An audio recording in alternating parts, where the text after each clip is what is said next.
Hello friends, you are watching commerce winner with Gaurav Verma. अगर आप अच्छा कुछ देख रहे हैं तो कॉमर्स विनर देख रहे हैं।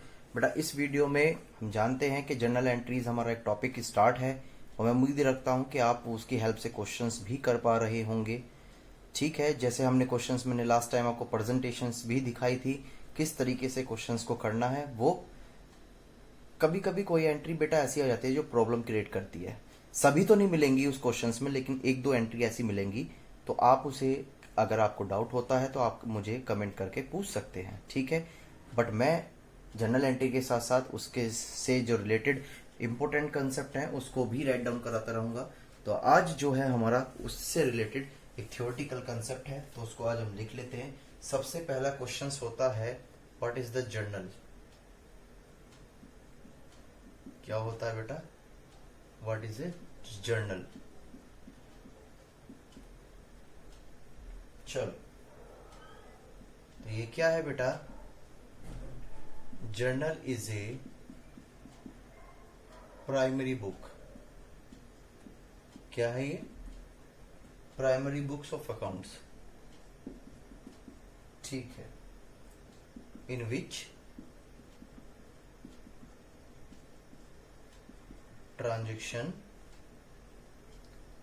Are first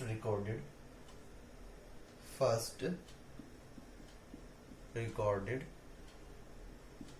in a chronological manner, या ऑर्डर्स बोल सकते हैं। मीन्स वैसे तो, मगर मैं आपकी इसकी प्रॉपर प्रैक्टिकल के बारे में बताऊं कि जर्नल वर्ड जो अराइज हुआ है एक लेटिन शब्द है बेटा। लेटिन शब्द क्या, पहले जो हुआ करते थे, जितने भी अंग्रेज लोग हुआ करते थे, वो कानून अपनी भाषा में लिखा करते थे, जिनको बोला जाता था क्या, लेटिन। ठीक है, तो लेटिन शब्द जो है उससे जोर से, जिसका मतलब क्या, जोर से निकला है, जिसका मतलब होता है to record the day to day transaction in the business. यानी कि बिजनेस में जितनी भी डे टू डे की ट्रांजेक्शन्स होती है उनको रिकॉर्ड करना जर्नल कहलाता है। लेकिन यहाँ क्या है, journal is a primary book of accounts in which transaction are first recorded. यानी कि जर्नल जो है एक तरह से सबसे पहली, सबसे प्राइमरी बुक्स होती है जिसमें क्या करा जाता है, सबसे पहले रिकॉर्ड किया जाता है। जैसे आप सपोज करो, एक शॉप है, एक शॉप पर आप परचून की दुकान पर गए हुए, आपने जो भी कुछ खरीदा है वहां से उधार, ठीक है, तो वो बेटा क्या करेगा, वो रिकॉर्ड करेगा। ठीक है, या जैसे हम कंपनीज में कंपनी को ऑर्डर देते हैं, हमारी कोई कंपनी हमने सेल किया है, चाहे वो कैश करा है या क्रेडिट बेसिस पर करा है, तो उसको क्या करते हैं, रिकॉर्ड करते हैं। तो वो जो रिकॉर्ड जो किया जाता है सबसे पहले, वो प्राइमरी बुक में किया जाता है, जिसे हम क्या बोलते हैं बेटा, जर्नल। और इन्हें क्रोनोलॉजिकल ऑर्डर्स का मतलब है जैसे जैसे ट्रांजेक्शन होती रहती है हम उसको इस हिसाब से रिकॉर्ड करते रहते हैं। ये बातें समझ में आती है। चलो, कोई बात नहीं। इसके बाद जो क्वेश्चन अराइज है वो मैं बता देता हूं। ये पॉइंट्स छोटे छोटे हैं, ये एग्जाम में आ सकते हैं 2 मार्क्स के। ठीक है, what is the simple, what is a simple journal meeting. Journal entry बोलते हैं जिसको हम, जर्नल एंट्री। तो ये क्या कहता है इसमें,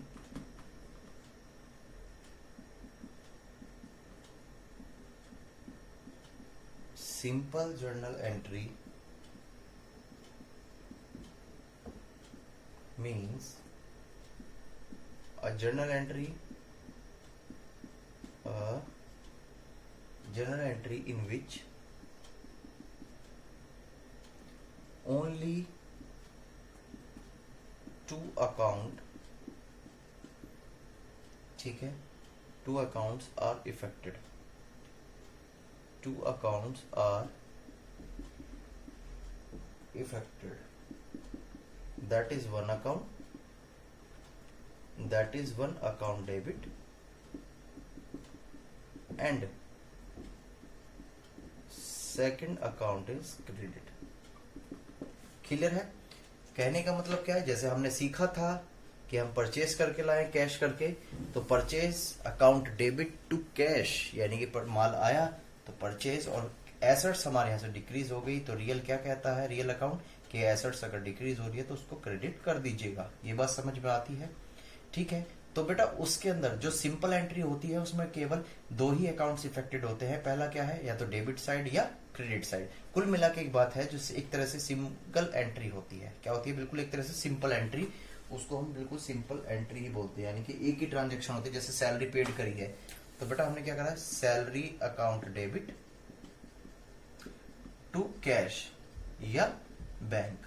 तो this is the simple entry. ये क्या है, सिंपल, क्योंकि एक अकाउंट क्या है डेबिट और दूसरा अकाउंट क्या बेटा है क्रेडिट। ठीक है, लेकिन अगर यहीं पर हम बातें करें कंपाउंड एंट्री की, सर ये क्या होता है, मैं इसको रफ कर रहा हूं। एक होती है बेटा आपकी कंपाउंड एंट्री। क्या होती है, compound.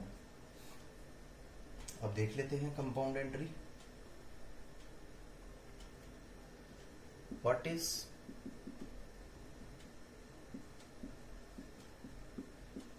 Compound journal entry? Compound journal entry तो क्या कह रहा है कंपाउंड जर्नल एंट्री का मतलब?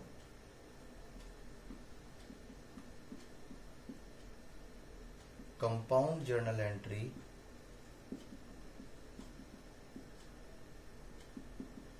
is the entry in which more than one account is debited या credited। ठीक है, कंपाउंड एंट्री का मतलब क्या होता है, जिसमें से बेटा बहुत सारे ज्यादा अमाउंट हो जाते हैं। जैसे सपोज करो आप स्टेशनरी परचेज या कोई परचेज करके लाए हो, तो एक एंट्री हम बता दें, परचेज के समय अगर आप टैक्स पेड करते हो, तो मैंने आपको बताया था लास्ट वीडियो में, इनपुट CGST, इनपुट SGST, ये सब बताई थी बातें। ठीक है, और टू कैश। तो बेटा इस तरह की जो एंट्रीज होती है जिसमें नंबर ऑफ जो अकाउंट्स होते हैं वो इफेक्टेड होते हैं, यानी कि more than one accounts affected होते हैं, तो यहां पर इस तरह की एंट्रीज को हम कंपाउंड जर्नल एंट्रीज बोलते हैं।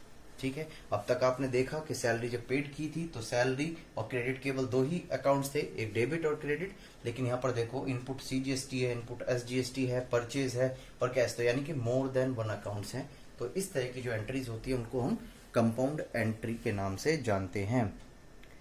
क्लियर हो गई बातें?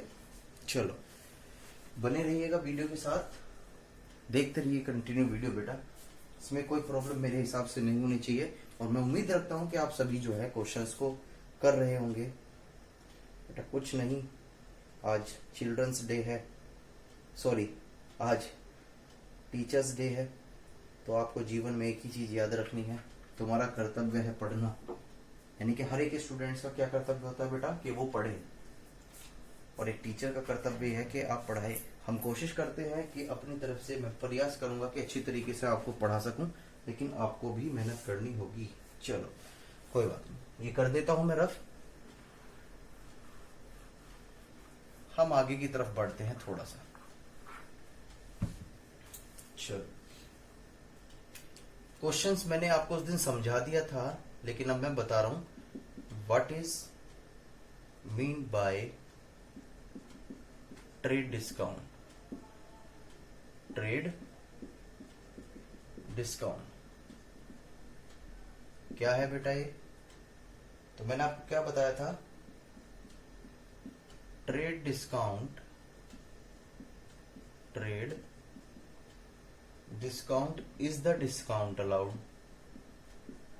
is the discount allowed when the goods are sold to the purchaser for resale to the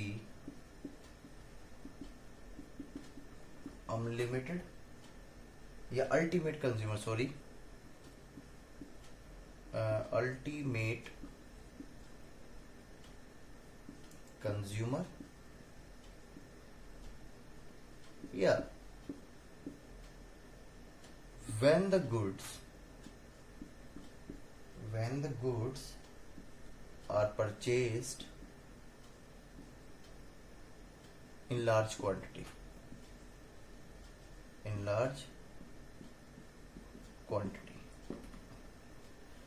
तो बेटा ध्यान से, ट्रेड डिस्काउंट्स क्या होती है? The trade discount is the discount allowed. Discount allowed का मतलब क्या है?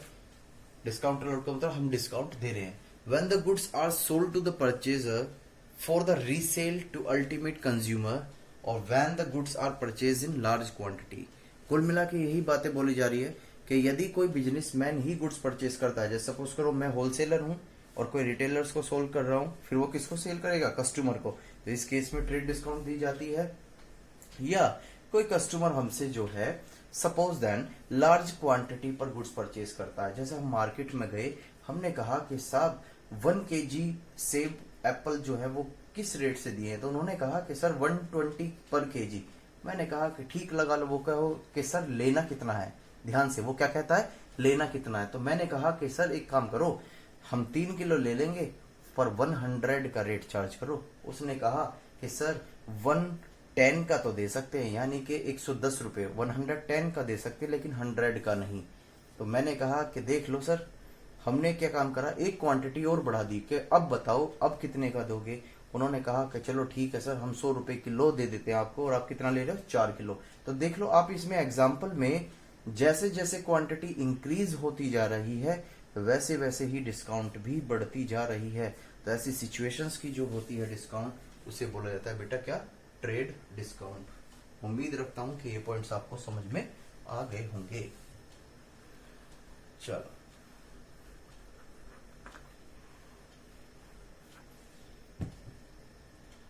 बहुत अच्छी बात। दैट इज फिर है व्हाट इज कैश डिस्काउंट।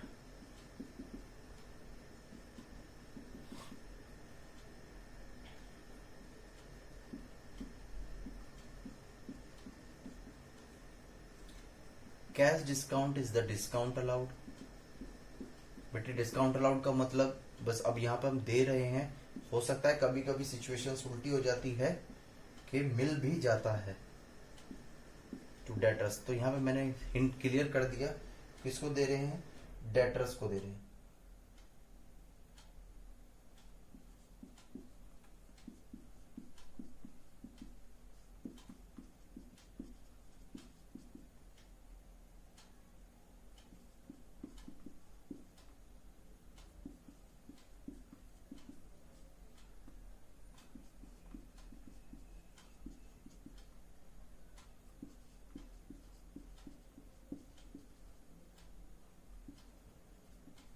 ठीक है, ये ध्यान से, ये क्या लिखा हुआ है?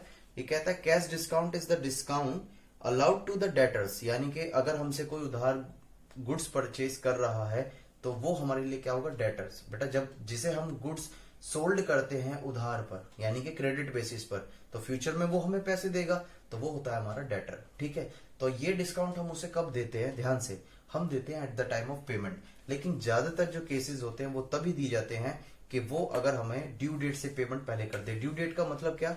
सपोज करो उसको पेमेंट करनी थी 1 अक्टूबर 2020 को, लेकिन उसने जो पेमेंट करी है वो कर दी 25 सितंबर को। तो जो ये ड्यू डेट थी बेटा, इससे पहले ही इन्होंने क्या करा?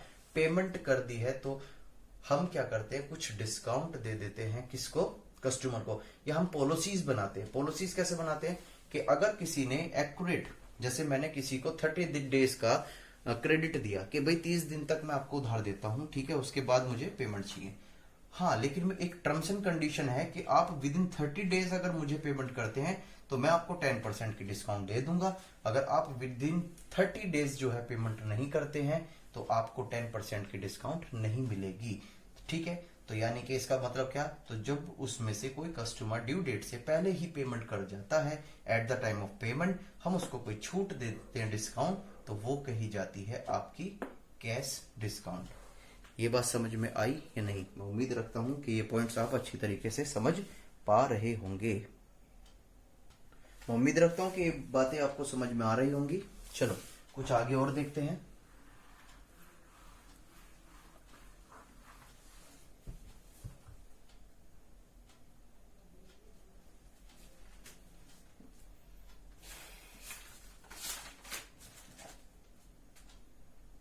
और देखने की चीजें अभी हम देख लेते हैं।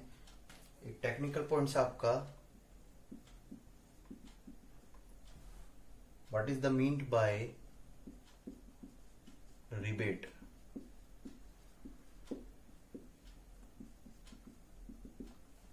अब रिबेट क्या होती है ये देख लेते हैं एक बार हम।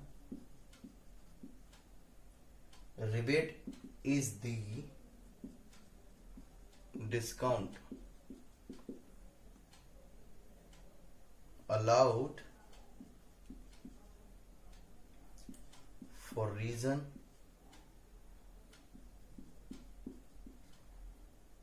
other than those for which trade discount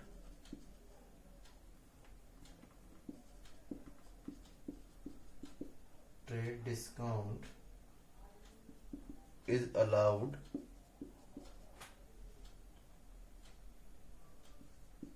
save for poor quality of goods, poor quality of goods। ठीक है, तो रिबेट क्या है बेटा? रिबेट भी एक तरीके से आपकी एक डिस्काउंट है जो किस वजह से दी जाती है, यानी कि ट्रेड डिस्काउंट से अलग भी एक रीजन होता है डिस्काउंट देने का, और वो रीजन होता है क्या? Poor quality of goods. जैसे हम देखते हैं कि अगर हम डेनिम की शर्ट परचेज करते हैं जाकर तो वो बहुत महंगी मिलती है, लेकिन जहां पर आपने भी देखा हो मार्केट में शर्ट और जींस अवेलेबल है 300 और 350, तो 350 रुपीज में भी डेनिम की जींस आपको मिल सकती है, लेकिन वो जो गुड्स होते हैं उनके अंदर डिफेक्टिव होता है, वो कहीं से कटिंग होती है या कहीं से सिलाई उनकी, मतलब प्रॉपर एक स्टैंडर्ड जो होता है उस स्टैंडर्ड में वो नहीं होती है, यानी कि पुअर क्वालिटी होती है उन जींस की। तो इस वजह से वो मार्केट में बहुत सिंपल रेट यानी कि एक साधारण अमाउंट में सेल कर दी जाती है, जिसकी वजह से हमें एक रिबेट भी देनी पड़ जाती है। या कोई प्रोडक्ट ऐसा है जो खराब है हमारा, उसकी क्वालिटी अच्छी नहीं है, तो उसे कई बार हमें मंदे यानी कि चीप प्राइस पर भी सेल करना पड़ जाता है। उसका कारण बेटा यही होता है, जैसे रिबेट, उसे क्या बोलते हैं हम? रिबेट बोलते हैं। ठीक है, ये बात समझ में आ रही होगी। Very good. फिर इसके बाद करते हैं कुछ और एंट्रीज की, जैसे ओपनिंग एंट्री। सही ये क्या होता है बताऊंगा बेटा, बताऊंगा। जब हम बुक्स ऑफ अकाउंट्स अपनी क्लोज करते हैं तो हमें जो पिछली साल का जो क्लोजिंग है अगली साल के लिए कैरी फॉरवर्ड करना होता है, तो उसके लिए एक ओपन एंट्री होती है, जैसे what is an opening entry. Opening entry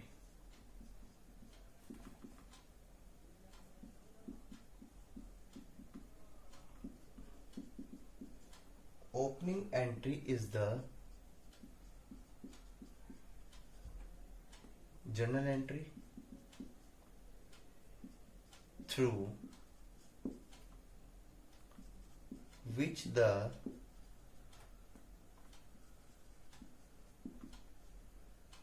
closing balance of the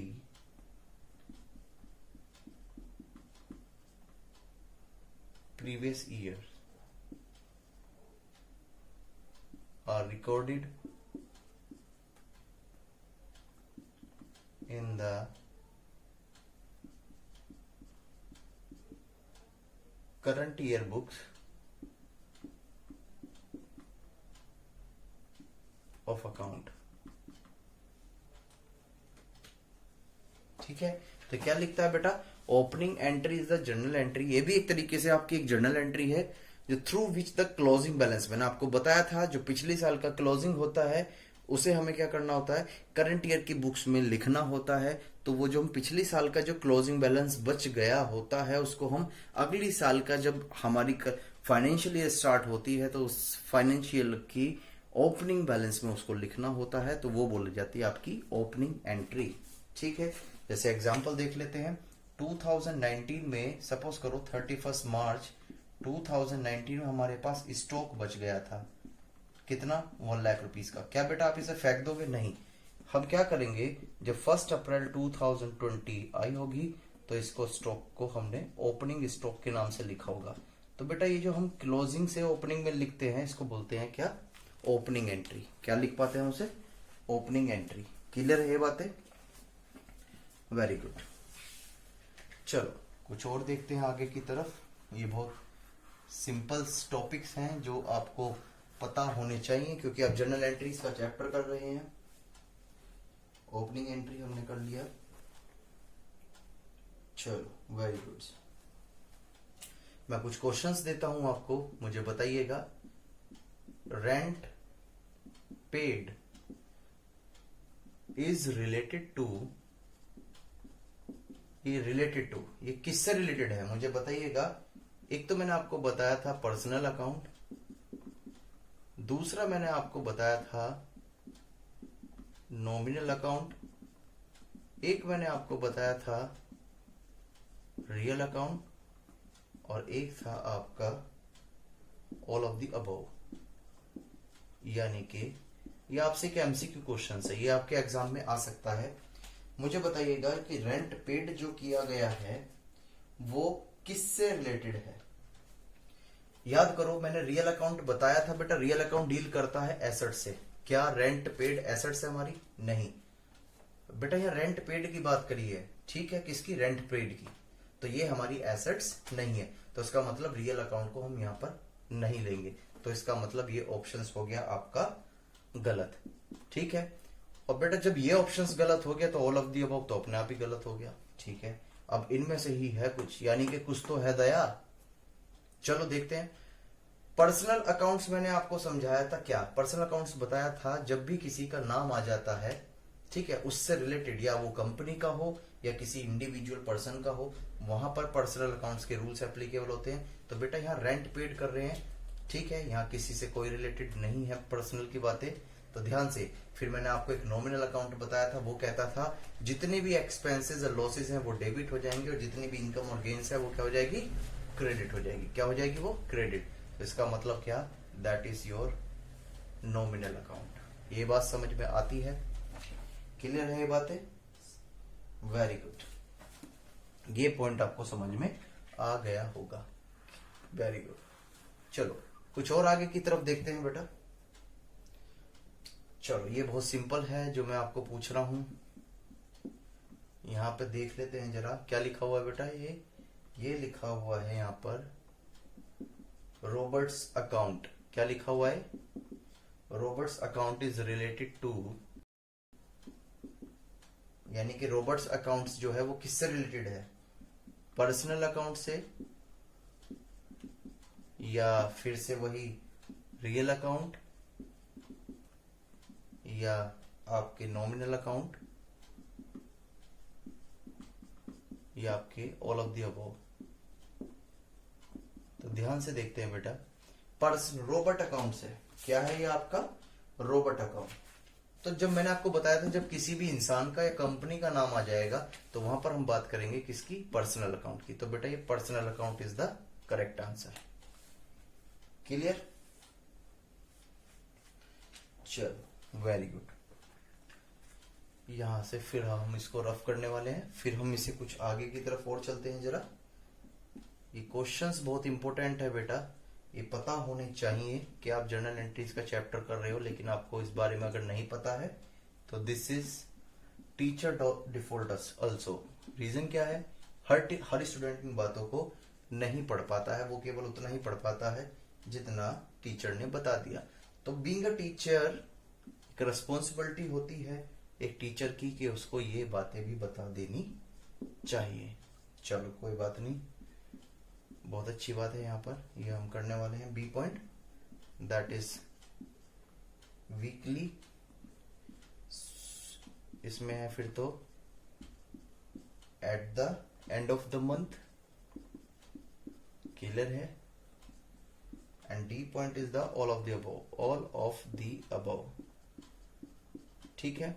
अब इसमें चेक करिएगा, क्वेश्चंस पूछता है आपसे क्या, क्वेश्चन पूछता है बेटा कि बिजनेस में जो ट्रांजैक्शंस रिकॉर्ड करी जाती हैं वो किस तरह से की जाती है, इन चरोलॉजिकल ऑर्डर्स, वीकली, या एट द ओपनिंग। बेटा जैसे जैसे ट्रांजैक्शन होती रहती है वैसे वैसे हम उसको रिकॉर्ड करते रहते हैं। तो उसको बोलते हैं चरोनोलॉजिकल ऑर्डर। ठीक है, तो इसका आंसर हो जाएगा ए। क्लियर हो गई बातें? चलो वेरी गुड। कुछ और इंपॉर्टेंट बातें हम लेने वाले हैं इसके साथ।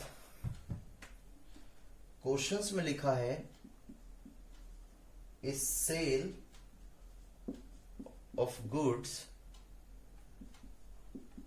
To Ram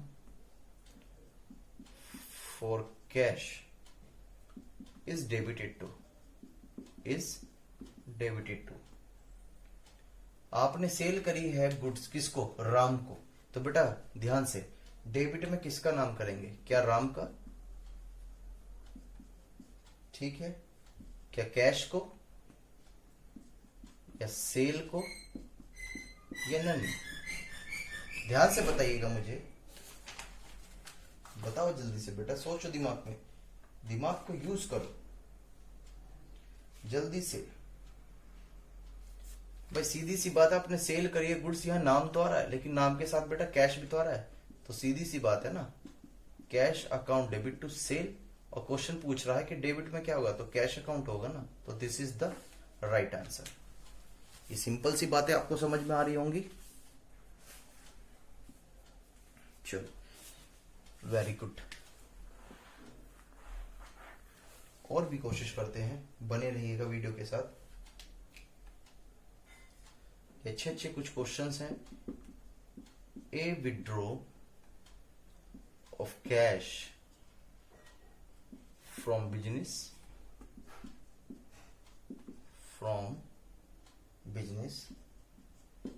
by the proprietor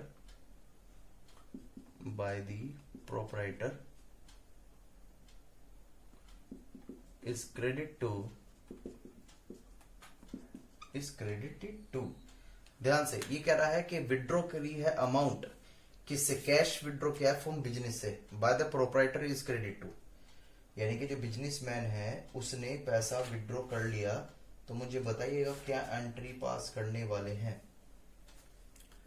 बताइए बेटा। क्रेडिट क्या करने वाले हैं बेटा? जब विड्रॉ किया है तो ध्यान से, फ्रॉम द बिजनेस से किया है बाय द प्रोपराइटर, तो सबसे पहली बात है क्रेडिट की बात पूछ रहा है। तो क्रेडिट में क्या हुआ? कैश ही तो कम होगा बिजनेस से। भाई जो प्रोपराइटर ने अपने बिजनेस से पैसा निकाल लिया, क्या निकाल लिया? पैसा। तो मैंने आपको बताया था रियल अकाउंट कहता है अगर एसेट्स इंक्रीज हो रही है तो डेबिट करो और डिक्रीज हो रही है तो क्रेडिट। तो बेटा कैश हमारी क्या है? एसेट्स है। हाँ सर एसेट्स है। तो यहां पर बताओ, जब पैसा विड्रॉ कर रहे हैं हम बिजनेस से, तो बिजनेस से पैसा इंक्रीज हो रहा है डिक्रीज हो रहा है। तो बेटा यही तो किया है, डिक्रीज करते ही हमने एसेट्स को क्या कर दिया? क्रेडिट। तो यहां भी तो यही सिंपल सी बातें कर रहे हैं हम। ठीक है ये बातें? Very good. चलो यहां पर भी मैं इसको रफ कर देता हूं और देखते हैं। Intra state on intra. तो बेटा इंट्रा का मतलब समझते हो, मैं लास्ट वीडियो में अच्छी तरीके से समझा चुका हूं। इंट्रा का मतलब होता है with in the same state, यानी कि यूपी से यूपी की बातें कर रहे हैं, उसको बोलते हैं हम क्या? Same state. परचेज करा है गुड्स, क्या करा है? परचेज करा है गुड्स। ठीक है, तो ये पूछता है question, which of the following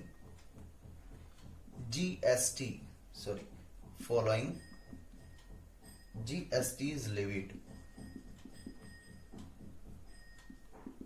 ठीक है, तो मुझे बताइएगा कि अगर आप इंटर स्टेट में हो, यानी कि यूपी से यूपी में परचेस कर रहे हो, यानी कि सेम स्टेट है, और उस समय आप गुड्स परचेस करते हो, तो जीएसटी लेविड की जाती है। कौन कौन सी? SGST